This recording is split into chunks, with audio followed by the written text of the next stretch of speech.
I don't know, maybe he's got broken up with. Hey, we're your boys. We're here to help out. But with that, we'll cue the intro and crack a cold one.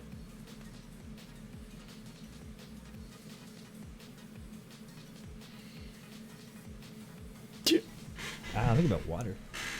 I'm on no alcohol again this week. I'm on no alcohol till Cancun. Just say it that way, which is like a month away. Sounds like it could be a song. I'm on no alcohol to Cancun. Maybe. Maybe more EDM. I don't know. I think it'd be like a country song, actually. You think? Yeah. No beer till I'm out of here. Cancun dreaming. Something like that. But Jay, what do you got this week? Fresh brew, I'm assuming? Actually, what is that? My fridge, and I found it. It's called a Monaco cocktail.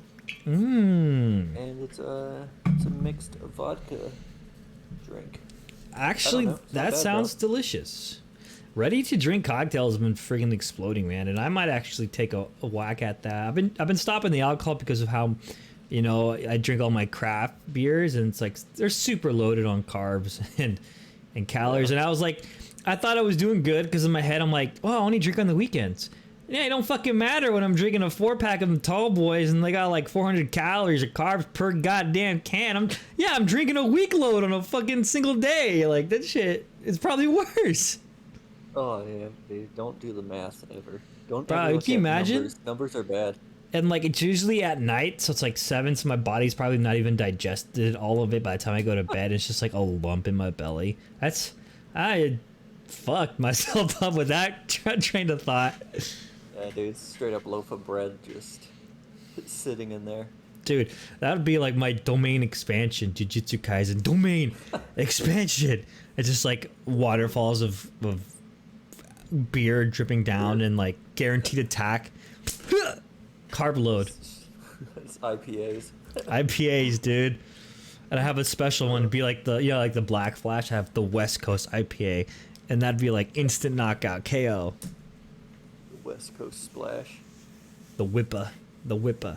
But no, I'm probably, I have a barbecue tomorrow, and I've been actually thinking about getting some like seltzers or like Ashland, which is pretty good, or ready to drink cocktails, or just hard alcohol in general.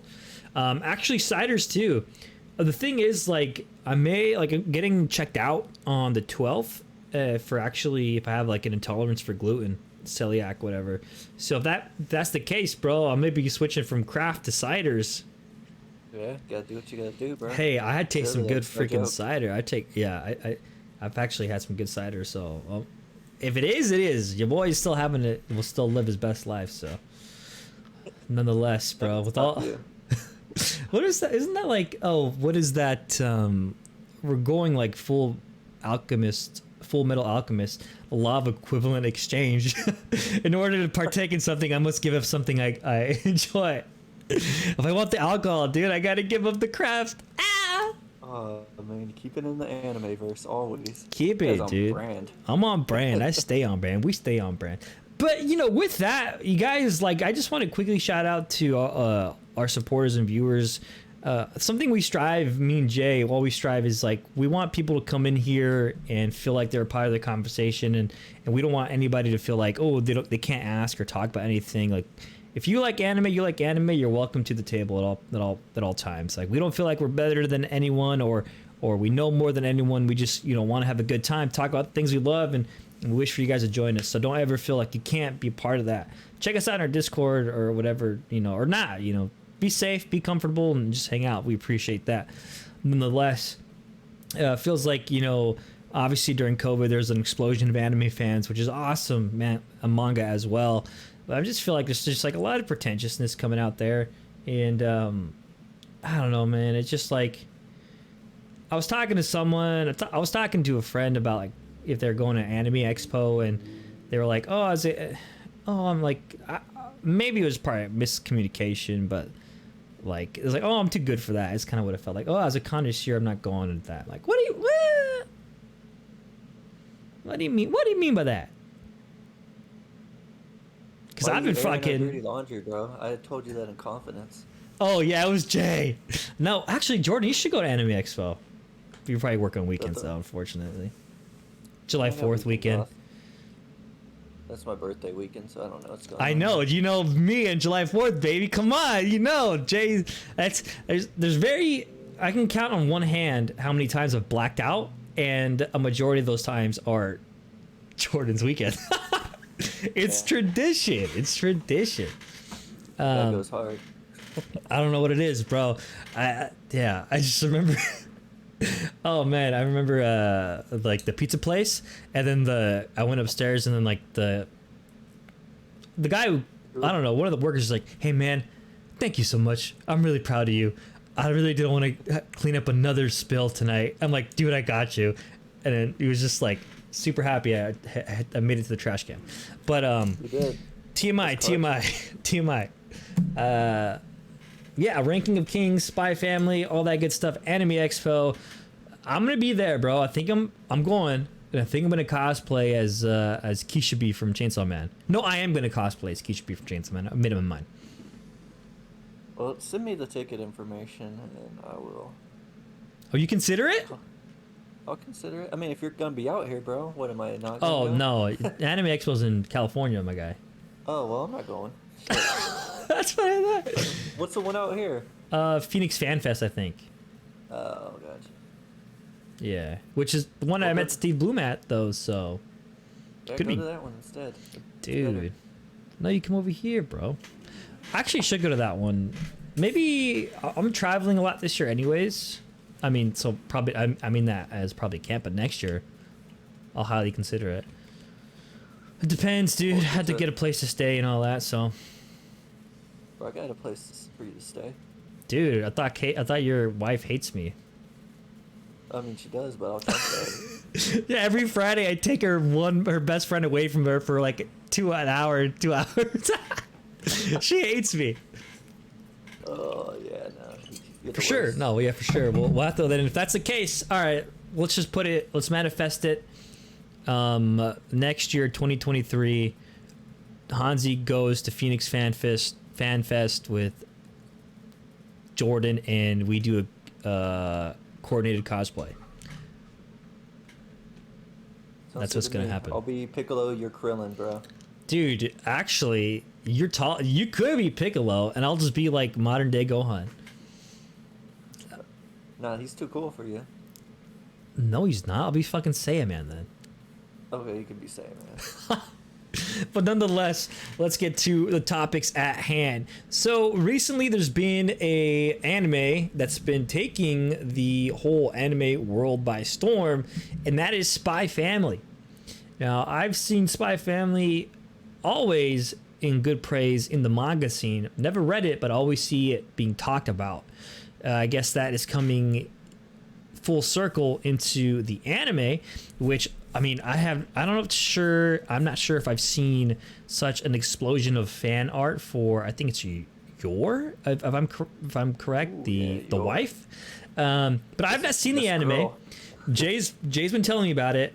I haven't seen it yet. I've been waiting for this episode. I want to hear Jay's thoughts about it, his perspective. Essentially, sell us on Spy Family and what he loves about it, and what's cool, man. Because it seems like there's got some magic there. It's got some magic. Yeah. So first off, I'll preface with, like, the whole spy scene, the whole genre. It's never been like my favorite in anything. Like, of course, James Bond is dope, but beyond that, Right. like, I never would seek out any like espionage or just spy movies, spy shows, anything like that. So, like, seeing the manga, it's always, on your Shonen Jump app, like, I'd always just kind of look over it, and, like, you'd see people, like you said, like, a huge fan base, everyone's praising it, but just knowing that it was just of that ilk, that spy genre, I was like, I don't know.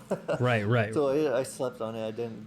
I never gave it any Honestly, that's why I put it off, to be honest. the spy genre. Yeah, it's just kind of like meh for me. Yeah. And, like, honestly, like, I wasn't too sure how it would even play in, like, a static medium. you know, when all the spy stuff I've ever experienced has always been in movies, and it's kind of a genre that I thought you'd have to experience in that way, in like a moving medium.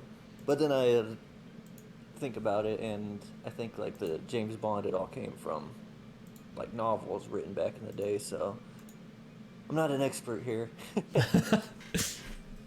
But yeah, so now I kind of just slept on it, and then, like you said, just seeing how it exploded, like instantly, like episode one, like the fan base was going wild. It was like they just won the Super Bowl. You know, it was crazy just looking out there, and I don't even have social media, and I was still seeing this. So Right. like it really transcended like everything. Like I was just seeing stuff on random websites. Like granted, they were entertainment, you know, pop culture websites, but didn't really dabble into anime too often. But seeing that it crossed over into those thresholds, I was like, okay, maybe it's time to give this a shot.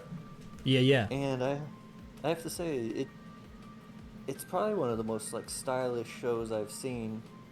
Just the like color palette, the music, just everything creatively that they put into it. Not even like touching on characters or the story or any of that. Just the world building and just the artistic like skills that were behind it. The choices Mm-hmm. were just wow, the chef's kiss is on point. And like that's really what's got me so curious, just watching how the transitions in scenes play out, the action, how it really flows. There's just not really any like static scenes where they're using like I mean, if you watch enough anime, you can kind of see some of the artistic tricks that they start to use to get around like budgeting, where you'll see like a static frame and they'll just kind of slide it so it looks like it's in motion. Yeah. But there's like none of that. Like everything's like really just flowing. There's a lot of movement, a lot of. It's really Intent? kinetic, I guess. Yeah. So there's a lot of the intent behind it is really just to keep you just visually grasped. Just Mm-hmm. you're in it when it's in the action scenes, and then there's comedy too. You know, your main character's in like these combat scenes, and he's a spy. I think they say he's like the master of disguises. So you know, I mean, with that title, you'll get basically what his his niche is. Gotcha. If you don't know, he's really good at disguise. Oh, now that Yeah, makes sense. you can blend in. Oh wow, who would have thought? But so you got that, and then that you transition to just seeing as the story goes. He's uh, set on like he's given a mission, his his next spy mission, and it requires him to basically build a family so he can execute his mission. Mm-hmm. So first thing he does is get a daughter, as one does, because I mean it's that easy, Right. right? Right. Yeah, of course. Yeah, but so he goes to the orphanage and he adopts his daughter, and I mean he's a spy, so he's got these networks that can expedite the whole process. But then her character trope is she's like can read minds, so like she's just sitting there like holy shit, like my new dad's a spy. Oh, the daughter can? Yeah. What? So But is like that like known, or is it like at the orphanage knew about that, or no? no, there's a Oh, what? That's dope. yeah. So there's some like they've given like little glances at her backstory. So she kind of came from some kind of experiment, but it seems like she was uh, treated harshly. Mm-hmm. So she kind of keeps Of course, right. like Keep that her on the powers. wraps. Yeah. So you get that, and like she's hearing his thoughts about stuff, and like through his thoughts, like it's also building his character because you're seeing that he's actually kind of like a good dude just in his thoughts. So you're like, oh, all right, like this is an interesting way to do character building through like a psychic element. And then so as it transitions, now the next obvious step is he has to get his wife, Yeah. and the wife is an assassin, and she works at like a shop, and like everyone in this country, this is a country at war, so there's two opposing, countries, and like it's kind of a shadow war, like they're not an open war, so there's a lot of subterfuge going on. Gotcha. And Oh, subterfuge. yeah. So in this country, since there's so much of this tension, the assassin, she's just in conversation with her coworkers, and they're just throwing around just like in their idle like gossip, how they think if someone's not married, then there's something wrong with them and they might be a spy working for the other country. So she's like, oh shit, like I need to. So she is that person that they're suspecting, even if they haven't directed it at her. She's like, oh, I need to get wifed up so like I can keep doing my thing. Right. And then along comes our main character, and it like just works out that they both need each other, but they don't tell each other that. They try and like play it off like they're for good intentions. And so at the point where it's at in, I think there's 3 or 4 episodes out right now, there's like a weird dynamic playing where each one of them has their own intentions and what they're in this fake family for, but none of them know. So you got this like interior, it's like a familial drama, while all this like spy and assassin and psychic drama is playing out too. So there's like a cool scene where like a purse snatcher like steals from this old woman, and all 3 of them are like processing it through like their perspectives. Like the daughter is right, like reading minds, so she notices which the guy who stole it, like he's blending into a crowd. So she's like, oh, that's him, like I can read his mind, I know that's him. But she doesn't want to give up that she's psychic and knows who it is. So she just like points at a sweet shop and is like, Dad, I want to eat there. And then he looks over there and then he sees the dude and he's like, oh, hell yeah, I'm going for him. Oh, and so she oh shit. Okay, yeah. I like this.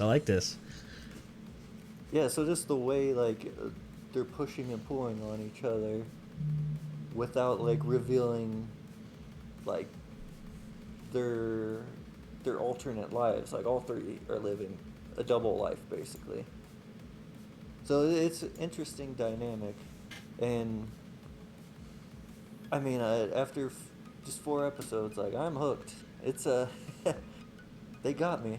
I'm almost at that point where I'm like, do I start reading the manga? Like, is that the natural transition? Ooh, yeah, as one does. Uh-huh. So yeah, it's good stuff. And it's interesting because you don't look on Crunchyroll too often and see an anime that has like average rating of 5 stars.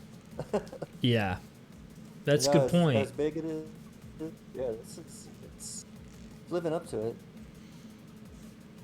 So if you were like, okay, so if you had to tell somebody, like in a, I guess like in a sentence, or like in like a 30-second blurb of like what makes Spy Family good, like what would you tell them? I'd say the waifus, bro. The waifu, keep my man's keeping it simple and clean. Okay, I respect it. Gotcha. Well, damn, I might have to check that out then. Suggest it. especially right now when there's only 4 episodes, dude. I know you're gonna wait until there's like 12, and then you're gonna be like, ah, man. I know And it's gonna feel like a chore. that's But wow. You do know me. You know me very well. Yes, exactly. So yeah, I'll definitely start checking it out then, especially since it's 4 episodes in, and I had no idea about the daughter. Auto shutdown initiated. And I didn't either. Until Auto shutdown cancelled. Oh, Mic shit. off. My- Mic on. my mic my headset's, I need to update it. It's like doing some weird sounds and shit. Or like this dynamic. I thought they were all like put together by like an outside government.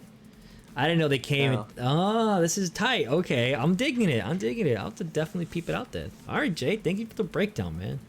Definitely yeah, I've piqued my heard like interest. I've heard people say, kind of like, is it Mrs. and Mr. and Mrs. Smith? Right. That movie with, was it Brad Pitt? Brad Pitt and Angelina. Yeah, yeah. Yeah, like how they don't know, like that whole dynamic, like you don't know that like your family is living another life, like that, just that whole dichotomy of a situation.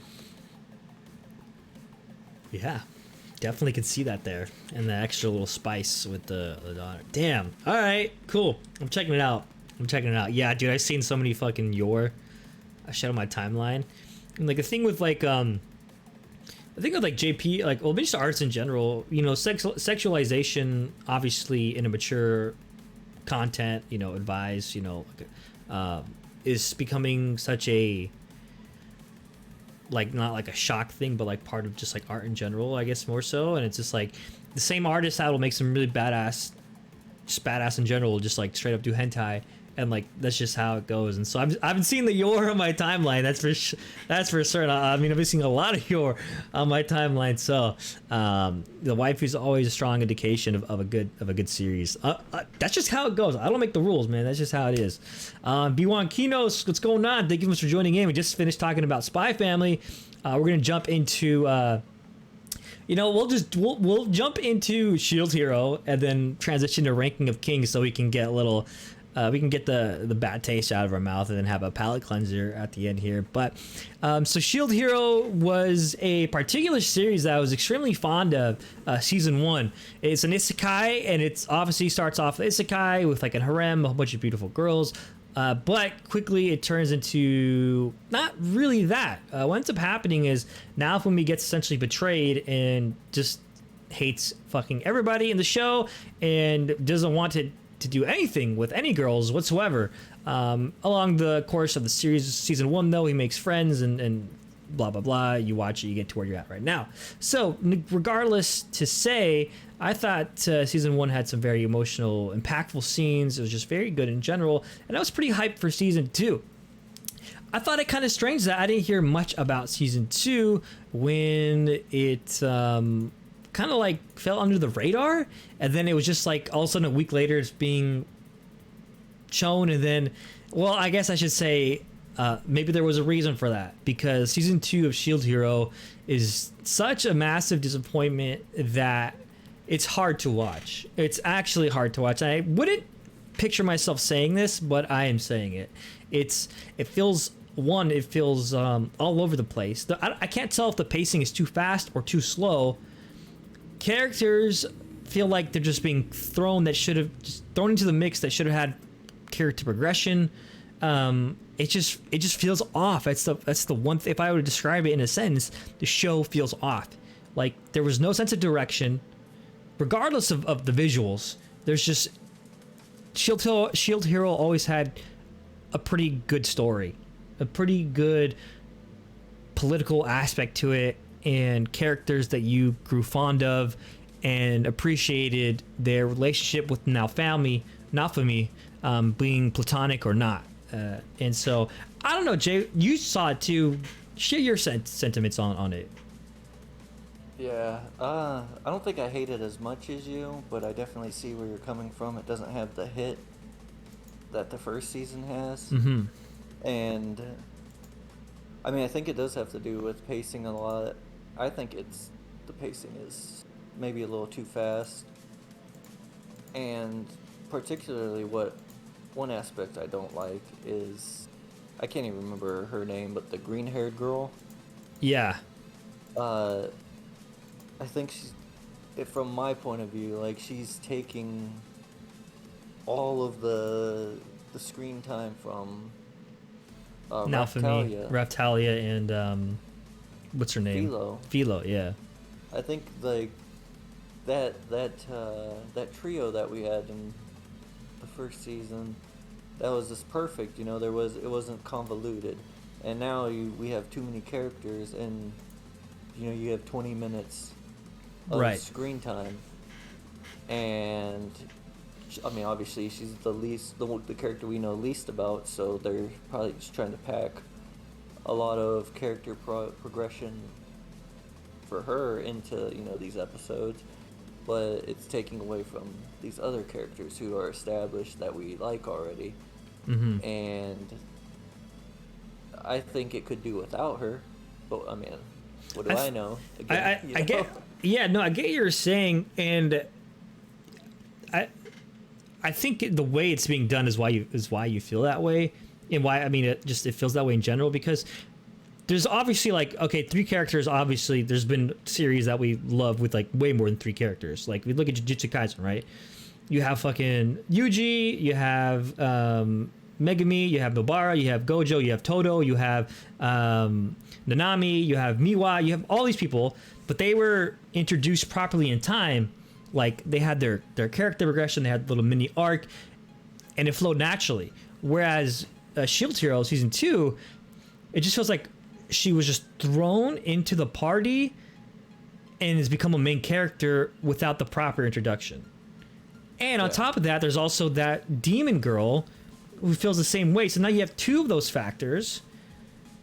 The familiar of the spirit tortoise, right? And then this old lady, and then the old lady's sent pupil. So you have 3 characters that's got shoved into your face. And I don't even know what and then the spirit tortoise that was supposed to be like, I thought had like episode 1, like, oh, this whole series is gonna be the spirit tortoise. No, they got fucking clapped like episode 2 or 3. I'm like, what the hell? So I'm up to episode 3. I think Jay's up to episode 4, and I'm just like, yeah, the pacing is just like insane. I mean, you want to talk about how the spirit tortoise looked? I don't know what the hell I was looking at. Spirit Dookie. I feel ya. It wasn't what I was hoping for. I was hoping for some like Godzilla shit. Yeah, so was I. It was super. God, man, it's just so deranged. Like, I don't hate the show. I'm still gonna watch it. Hopefully, they'll pull it out of its ass. But like, it's so weird because Crunchyroll put so much. It's a Crunchyroll original. I mean, it still was obviously based off of manga, not. But like, Crunchyroll, whatever. They had that. I think it's still Mad Kid is doing the intro song, but like, I remember like they were promoting the hell out of season 1. They had like the music video, 2 music videos. It was fucking sick. I remember like when I went to Anime Expo, funny enough, in 2019, they had Melty's voice actor there, and she was talking about it, and yeah, it was like all over the place. Like you'd log into Crunchyroll and you would see it, and like now, just like, oh man, if you go into like most popular, if you go browse and do popular, it's like not even the top, which is sucky. It just feels like, I don't know, like,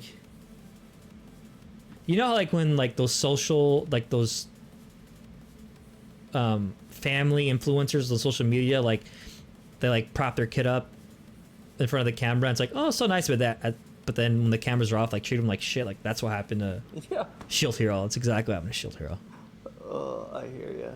It's weird too, because I mean, granted, I don't watch most of the shows in the season, but is this the spring season doesn't look like it's just full of like heavy hitters right now.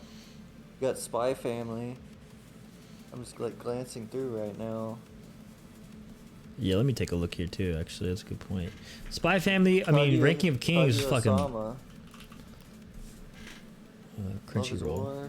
Oh, I need to watch that. That's actually what I've been meaning to watch. That's fucking always awesome. I love Love is War. I actually usually hate those kind of shows where like the hopeless romantics can never quite get their feelings across with each other, but Love is War is super refreshing, and I love it. Oh, look at that! There it is. Shielded Hero popular. Oh, funny enough, there it is. But yeah, you're not hearing the same, hype. I mean, that's a Ascendance of the Bookworm. I think that's got a good fan base behind it, but beyond that... Oh, My Dress Up Darling took the whole internet by storm, too, for a bit. But I think that's finished up season 1. Sure.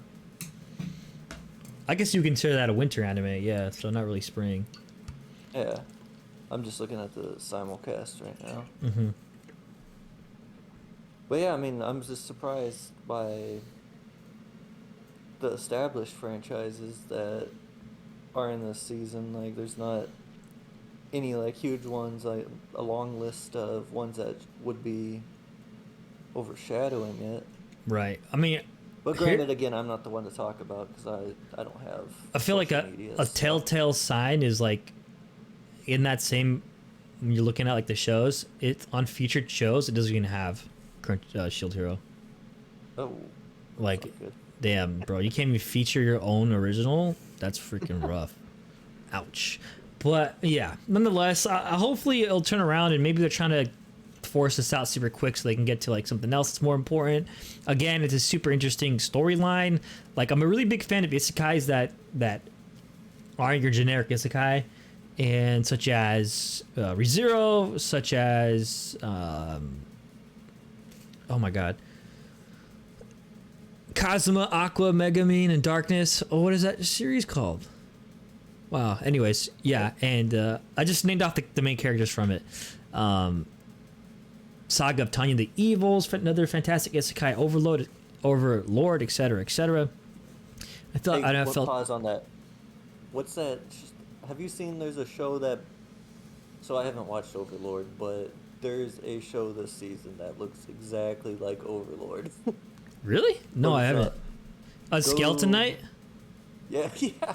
I actually just saw that right here. Yeah, the Skeleton Knight kind of looks like Overlord. Honey Peach, thank you sure so much for the water redeem. Think cheers. Wait, aren't you streaming? How'd you get over there to? I thought you were playing Apex with Lame. Well, cheers. Thank you so much. We're just about finishing up bashing Shield Hero. So if you're wondering about that, there was our thoughts on that. But yeah, we're kind of explaining why what we feel as a consumer, as a fan, is wrong with the series, at least currently for season 2. But enough of the bad. Let's get to the good.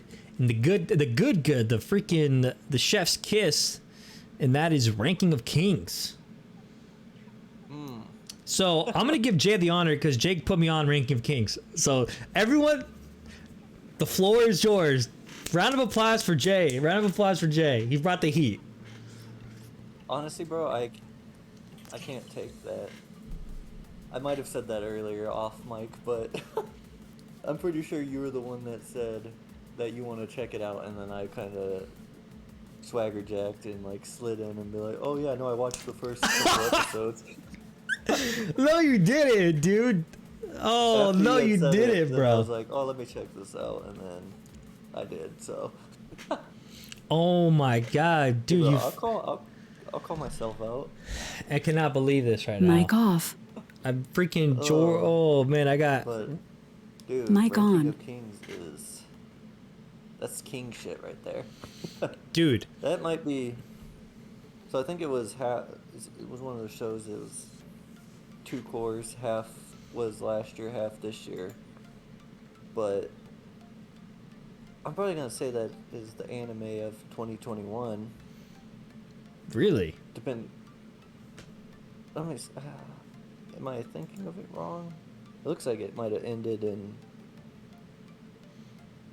January, or was that the first? You're taking one? anime 2021. You're taking away, like, Attack on Titan. Taking away a lot of pretty good. I mean, because Attack on Titan was 2 cores. I'd put it over Attack on Titan for me. What? I'd No put way. It over Odd Taxi. Yeah. Ranking of Kings. We're here to just give love to this. We're not talking. I know, but I'm not. I mean, we're gonna put it in the equal power scale. Oh, bro, but no. I don't know. Watching Ranking of Kings, it it was really weird because it gave me that Saturday morning cartoon feel, Ooh, I like that. but if that feel was me, well, I mean, obviously it is, but that feel for me as an adult. So like, it's not like it had adult themes in it. So I felt like a child watching cartoons Right. Saturday morning, just glued to the screen and just seeing the way like the art was, the path that the art choices were taken, where it's pretty simplistic, it's really whimsical, Mm-hmm. Mm-hmm. but the contrast in some of the themes were fucking, that one dude, the bruiser, the dude who just fucking uses all jacked and would just punch you Oh yeah, the when he just gets freaking his foot the bit off. shield, the shield. Yeah, the shield, dude. Like, he legit just got his foot bit off. And just, like, watching this, you're like, oh, shit. Like, that's not something you expect to see when the art is this... The art is this very Cartoon Ghibli-esque. Network. It's very Cartoon Network. Like it's very Saturday morning, and it's not to take away from it because it's fantastic, and it's actually super refreshing to see in an anime. In an anime form, and not only that, there's like various art styles. You know, you can go from like Bochi and Kage, right? And then like your whimsical kids WB, and then you go into the King of the Underworld, who looks very Adult Swim, like Adult Swim Yeah. kind of animated, almost like Rick and Morty-ish kind of style, or even you could say Adventure Time. It was freaking awesome. Yeah, I totally get what you're putting down. Yeah. And I was saying off mic, it was really impressive how they made Bochi a character who has zero dialogue because he's deaf. Mute. For me, they made him like the best character like I've seen in a long time, Yeah. just through just his actions and just the way he's able to communicate while lacking verbal communication. Mm-hmm. And this is really kind of like inspiring, almost like, oh shit. Yeah. Like this is a person who is lacking one of the senses, but is doing like more than like everyone else in the Right. show. And you see the transition of everyone in the beginning kind of like writes him off, and then one by one everyone's like, oh shit, he's the real one, that's the guy we need to be following. And it's like impressive how just through their stories you're seeing each one of them like sign on and be like, oh shit, he is better than all of us. No, right, and you know, I want to touch on kind of what you said about, you know, Boichi being mute and that being a key factor in the series. And one of the beautiful things about that is how the ASL sign language is constantly used throughout the series. And I feel like, as for, you know, I don't know, lack of better words, like for someone who maybe has that disability too, like the representation in this series alone is probably so much more than, you know, you can imagine, because you have Bochi, who does all these amazing things while being mute, speaking with hand signs. And, you know, in one way, you can have a series where this particular character gets his voice back. And it's like, oh, that's the ending. That's, you know, that's the kind of the happy ending, maybe. But that takes away from the struggles of someone who does have that, because they can't. Whereas in Ranking of Kings, he doesn't, and he doesn't see it. You know, that never holds him back. It's just it's a part of him. But it's not who he is, right? It's Yeah. freaking beautiful how he carries himself so much more gallantly, so courageous. It's just like, yeah, like you said, it's inspiring, and I think it touched every one of us, even those that don't have that you know, that we can speak. We definitely feel for Bochi, especially in the early episodes where we're seeing his struggles, how people talk to him and they didn't think they could understand him, but he could understand all the mean things they were saying, and he still carried on as a king would. God, man, what a beautiful show. It really is beautiful, and I also like just the how there was people who did shitty things in this show, but then when you see their backstory, like you're like, oh, like it makes sense why they might have went that path. Mm-hmm. And it just kind of like made me just think about just the world in general, how we almost judge a person on the only action we see them commit. Mm-hmm. And it just makes you think like, well, everyone's got a story, but we don't ever look at it that way with our judging eye. So it just made me think like, we got to be more aware of the fact that someone's life may have led them to being where they are, and they're still redeemable. That's not the whole of who they are. Right. And also on that other opposite side of the coin is someone who, had nothing but good intentions, heart of gold, through fulfilling a goal of maybe his own or his family's or brothers, such as the youngest brother of the underworld kingdom became this corrupted soul, an immortal soul but corrupted nonetheless, to achieve the three brothers' dream of overthrowing their father, who was corrupt. He became corrupt and evil himself. So you have two sides of the coin that's represented in Ranking of Kings. That's not glossed over. It's just there's like a lot of things I could say. There's so many layers to this series, and you kind of get lost hitting all of them, and they kind of start blending together, or you're skipping over stuff. But it's kind of like we talked about earlier, where we're talking about Shield Hero. It's like they introduced a fourth character and it's too much, but like how many characters did they introduce in this series that you grew fond of and them very well, right? Like the Queen, the Sword Master, Boichi's brother, the King, the original King. Then you have the girl in the mirror, and then like the Underworld Kingdom and Boichi's trainer. It's just like Pacing was great. fantastic. So I have to ask you this whole time, like I was just, there's parallels with Bochi's, the sword master, the guy who was initially teaching him. Right. Dude, What, the was hand he cut off? Was that Jaime Lannister? It's Jaime Lannister. Yeah, 100% Okay. Jaime Lannister. Remember, he did his All right. thing, had his evil arc, and then he had his redemption arc, and that's Jaime Lannister, and the hand cut off too. How is that not Jaime Yeah. Lannister? He pushed a child into a dangerous situation. Jaime Right. Lannister pushed Bran out of a window. Mm-hmm.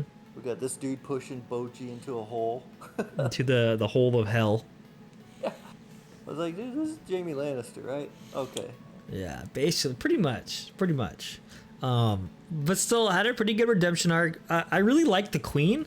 She was total bitch episode 1 and 2, and like, I hate this fucking, C word, because that's how she acted. But damn, dude. When you see her like hugging Bochi, like in their backstory and like loving him, you're like, wait, what's happening? What's I happening? think she's got resting bitch face. Is that Resting what they bitch say? face. It's just, you get lost in upholding the kingdom, and yeah, it's the stress of losing, the king, your husband, and obviously all the stress that comes with being a powerful family kind of gets to you. But through these hardships, she was able to kind of come back to who she was prior to that, not having to live up to certain standards, but being a mother that not only deeply loved her son by blood, but Bochi, who wasn't by blood, and treated Bochi as her son as well. I mean, it's like stuff to make you tear up as a grown man. It's like, it's crazy that the show does a very, very fantastic job of seeing. I see her as Bochi's true mother. Obviously, the biological mother died when he was an infant, so whatever. But like, how do I? That's like mom. That's Bochi's mom, 100%, 100%. Yeah, definitely. There's so much. Ah, man. It's great. It's fantastic, man. If you guys haven't seen Ranking of Kings, you need to see it. There was an anime we're talking about. You need to see Ranking of Kings. And what's going on? Hi, Han Sauce and Buddy. This is Grandmaster Jay, or just Jay, Jordan, you can call him. We're talking about Ranking of Kings right now. I know Ann's is a huge manga fan, anime fan. We were talking about Berserk the other day. So I actually would like to see. I know B1 said Ranking of Kings is a great anime. And have you seen Ranking of Kings? Because we were kind of just gushing over it. We finished it a couple weeks ago. And it's been a fantastic series for us. Kind of like, no, they have not. You have not seen it. Okay, you need to see it. You need to, not want to, not must to. You need to. You need to see it. Life changing. Honestly, it could be. Like, that's not even an over. Just, I'm not exaggerating in saying that. Like, depending on what lessons you take from it, it could be like, oh shit, this could really move you in some ways, depending on, you know, where your life is, like your situation. Like, seeing some of these lessons, be like, oh shit. Yeah. No, you're right, and it just kind of hit me right now. You know, we always taught there's that argument of like, what's the difference between, you know, well, I guess I would say this. You know, when people argue that Avatar: The Last Airbender is not anime because it's animated in the West, right? Or animation in the West, blah blah blah. But here you have an anime whose animation style is of Western, right? I think I'd argue this looks more Western than it does Eastern. Yeah.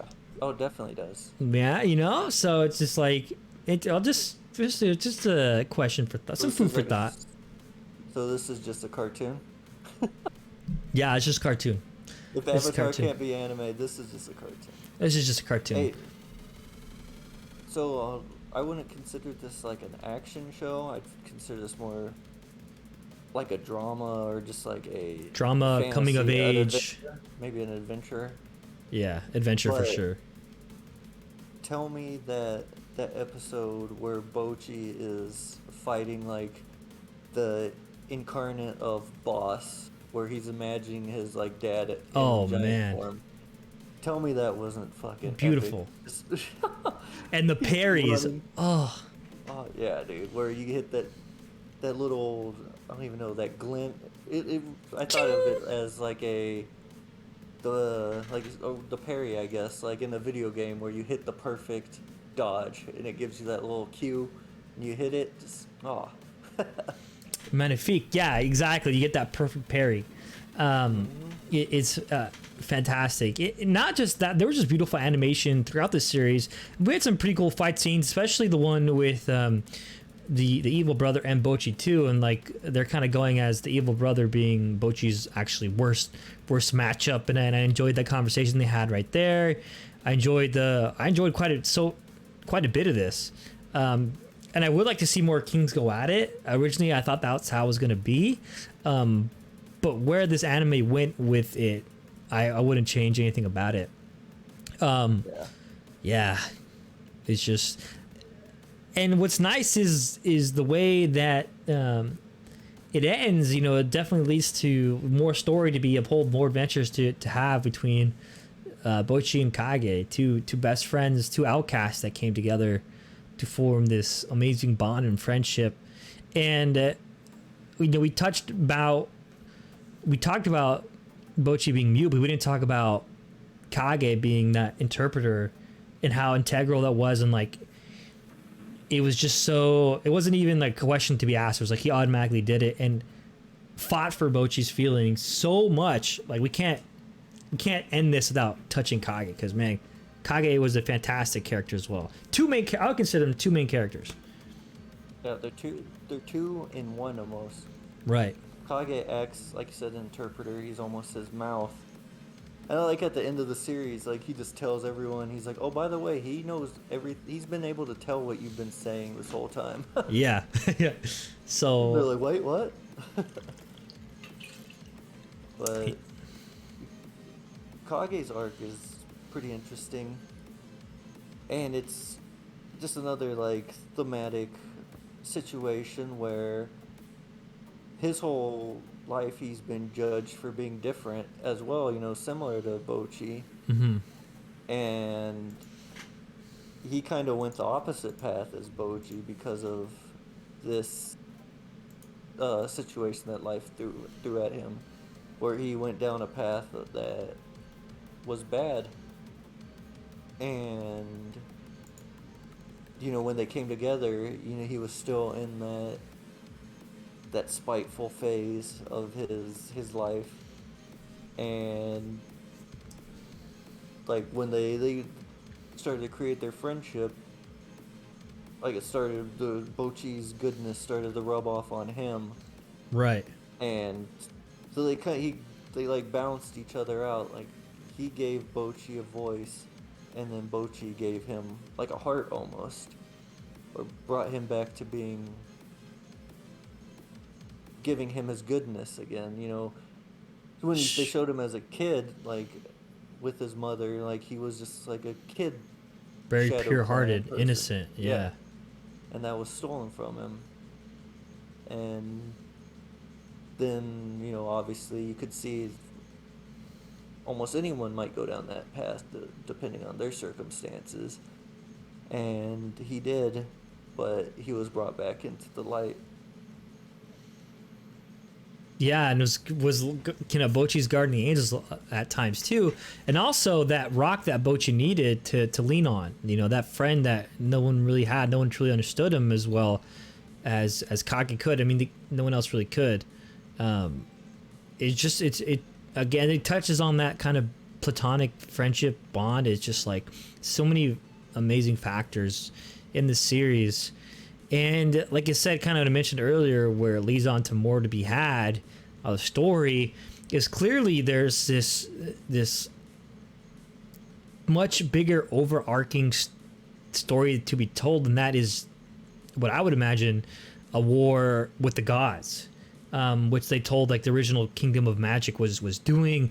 And he sees gods, and they're not gods of kindness; they're gods of malice, just toying with humans. Yeah, God, man, like I said, dude, it's just I want more, and I'm excited to see what comes out of it. And I mean, where it ends off, like Bochi was never like the top ranked king. No, he wasn't. Like that went to, what was his name, Dessa or Desha? Desha, yeah, there you go, Deshai, or whatever the underworld became number one, and you know, they touched about how those items, you know, 9 times out of 10 or whatever, or a high percentage, leads to the wielder becoming corrupted in a sense, and you know, he wants the item to heal his brother, and it might be kind of like a flipping of the coin where the brother originally wanted to fulfill Desha's dream and became evil, corrupted, but now Desha wants to save his brother, but in turn might become evil, corrupted himself, right? Yeah. So super interesting to see where this heads out. Yeah, the brother Oaken, dude, he was creepy. Oaken, thank you. There you go. Oaken was freaking cool, but freaky as hell. Yeah. Yeah, that was not a. He made me feel dirty, bro. Oh God, I can't remember any of their names, bro. I had a freaking rough week at work. Oaken, but Oaken, Despa, and Desha. Desha, yeah. Oh, Despa, dude. So, oh man, there's the intro. This is an intro I never skip. Never skip intro. The second core where it had like a frame or two of Bochi like becoming like wielding his sword and getting it, and then like the Despa in the background as his like oh my God, freaking my heart, man. Like, because at first, like, is Despa just gonna like string him for the money? But then you quickly see, because they had that scene with like the ogres and he paid him off, right? And just like, oh, this could be bad. But no, it was just like the way he does things, and it was just like Despa. So those God, so good. Yeah, he knew he had to build confidence in Bochi, and like just the way I guess he kind of manipulated him, but it was a manipulation with good intent, which I guess those two don't usually go together, but Right. his heart was in the right place. And yeah, we're looking at Bochi, because, so I guess something we didn't talk about with this character is his father, Boss, went to a demon and sacrificed Oh yeah. all the power that Bochi would have when he was born, so he could absorb it into himself to be like the most powerful. So like Bochi wasn't just mute, he was like physically weak too. Right. So like Despero, when he's training him, he had to give him like the rapier sword. He was like a musketeer. And even like it was pretty dope how he'd even like hit the poses. Yeah. Like, The Musketeer gallant, the poses. valiant pose. Yeah. The heroish. Yeah. Yep. But I was like, oh man, that's actually fitting. Like, just with his character and adding that little detail and how he wouldn't, his strikes wouldn't be killer blows. He'd be almost hitting you with a like acupuncture and like cutting off like energy from flowing, like blood flow. So you get just hit with this little needle sword and it would just cut off your blood flow and knock you out. I was like, oh, I guess that is better than him just out there swinging a big dick sword and killing people. Right. So almost kind of like parallel. We had Lannister, then we had Arya Stark. You know, a little needle. But yeah, I totally forgot about the demon, and that's another underlying story of, you know, much more to be had about that. Especially when you see that demon was a child, and early on, child was afraid. It's like every time I make a wish from somebody, I take something in return that I don't want to, or like I don't necessarily, you know, bad things happen, and so you can just imagine how many people came to that demon for wishes and what he grew into, and that's the result of it. So again, more to be had. Anne says, I'm not sure if like Sentai Power Rangers. I do. You know, I think Sentai Kamen Rider is something I definitely can get into, but recommend watching Love After World Domination. Hell yeah. I'll definitely check it out, Anne. If you recommend it for sure. But yeah, the demon and that aspect, and like, what was the girl in the mirror? What was her name? Miranjo. Yeah, Miranjo. And her kind of upbringing, why she got like freaking skinned, like her face ripped off and her limbs cut, and it's like, Jesus fucking hell, man. It's like if Game of Thrones was PG-13 or PG-6, I don't know, this is what it would be like. It definitely has dark undertones. You're just like, that's what I'm saying, that Magic Kingdom arc was such a from like left field, but I was totally glued to it. Yeah, that was a good couple episodes. All the mages were the good guys, and the goodness that they were doing was betrayed. And like there's one scene where the mother and Mianjo are just at home, and it's like nighttime, and then the people come knocking, and they're like, "Doctor," and then they just stab her in the stomach. Yeah. Like after she answers the door, and then she's like dying, they're like, "Where's your money?" And like just the brutality of that situation. Yeah, that was actually very hard to watch. Yeah. Oh. Man. It's really fucks with you because it's also this art style. So this shit's happening in just super cute art. You know, like I don't know how to process this. It definitely kind of throws you and they use it to, you know, the advantage of having it lead to like the craziness, like the jarringness of it. Oh man, that kind of gave me flashbacks to that episode now. It's just like, fuck, man. It's rough. Yeah. It's rough. But fantastic show.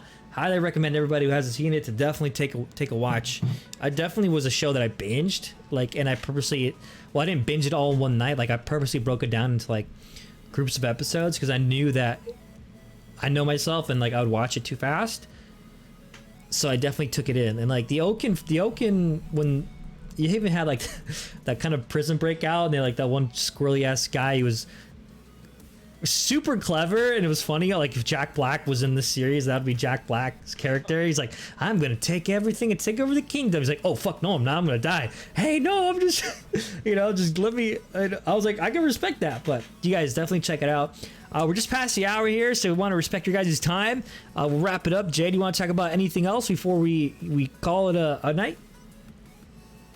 I've watched a few other things, but can leave that for next time. Oh, okay, fantastic. Well, guys, I do want to say this. I think we're going to bring back, I need to talk to Jay about this, but I would love to bring back our read-along for maybe next month, which is, just a quite little whiles away. Or not a little while away, it's just right around the corner, I should say. And I would love to reread Chainsaw Man. Like, I think since the upcoming anime's coming out and a lot of people want to get into it, I've been wanting another excuse to read it again anyways. I think it'd be a great time to reread it and have everybody join in, and we can talk about it in the Discord, just talk about it in general, and that can be our reread, and I'll break down the math and all that over the weekend and whatnot. Or maybe we could do it June. I have to see what I think, because right now Chainsaw Man is fall of 2022, so we have time, but I think that's to be a cool thing to do. I think a very cool thing to partake in, so I think that's kind of on my mind. But thank you guys for watching Monch Hours. Where the only thing we want to do is just appreciate anime, manga, and just be a part of that fandom. I really appreciate you guys coming in, and we see you guys as supporting us on the downloads on Spotify and on the podcast, and we see the love everywhere we go. So shout out to the OGs. I mean, shout out to Akuma. He's always hitting me up, kind of like lurking in the shadows. He's like, hey man, I watched this, I watched that. You don't see me because I work, but shout out to Akuma, and we see you, man. Appreciate it. We see you guys next time. I think what we'll do right now is we'll probably just raid somebody. I always forget to raid, so we'll go ahead and raid. And I think in order for me to do that, I have to come over here. Let's see here. I think I go to my creator dashboard. It's easier this way. Yeah, and thank you so much for coming in. We usually do this every other Friday. We do have, like I said, you can find us on the podcast, Monch Hours. We've been doing this podcast for, oh shit, man, 2 years. Wow, holy fuck, 2 years. Holy shit, it's been 2 fucking years. What the hell? And we have a, we're slowly kind of getting back to where we do our kind of deep dives. Those are always super fun. I suggest the Samurai Champloo episode is fantastic. But yeah, we appreciate people coming in and share your insight. Just tell us what you love, like your recommendation that you gave about Love After World Domination. I'm definitely gonna check it out. Like I said, we want to make sure we feel like it's a place for people to come in and feel a part of it, and like not us talking over anybody and vice versa. We just want to talk about something we love, which is anime and manga, with like the rest of the world. So really appreciate you coming in, and hopefully we definitely see you some more. And yes, fuck Griffith as always from Berserk. Hate that motherfucker. But let's go ahead and raid a channel. We're gonna raid Lame. I saw Maddie the Maid was as on, but always, I think oh shit from Berserk. Hold on, my voice is going here. Raid channel. How do I do this? Squared. Is it Lame or is it Eons now? I don't even remember.